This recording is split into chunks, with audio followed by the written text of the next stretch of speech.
শাখা প্রশাখাযুক্ত ডাল জমিতে পুঁতে পাখি বসার ব্যবস্থা করে দেওয়াকে পার্সিং বলে। পার্সিং আপনি কখন করবেন? ধান গাছের প্রাথমিক কুশি অবস্থায় চারা লাগানোর 20 থেকে 25 দিন পর ধান খেতে প্রতি 100 বর্গমিটারে পাখি বসার জন্য একটি ডাল পুঁতে দেবেন, যেন পাখি সহজেই বসতে পারে। পার্সিংয়ের উপকারিতা। ধানের জমিতে পার্সিং করলে ফিঙে পাখি বিভিন্ন ধরনের পোকা খেয়ে খুব তাড়াতাড়ি এদের সংখ্যা কমিয়ে দিতে পারে। গবেষণার তথ্য থেকে জানা যায়, ফিঙে পাখি বিভিন্ন প্রকার মথ, প্রজাপতি, পাতা মোড়ানো পোকা, স্লিপার, ঘাসফড়িং, বিটল এবং এদের ক্রিয়া খেয়ে থাকে।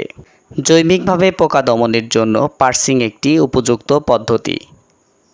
পার্সিং ব্যবহার করে আপনারা জৈবিকভাবে পোকা দমন করে কীটনাশকের উপর নির্ভরশীলতা কমিয়ে আনতে পারেন।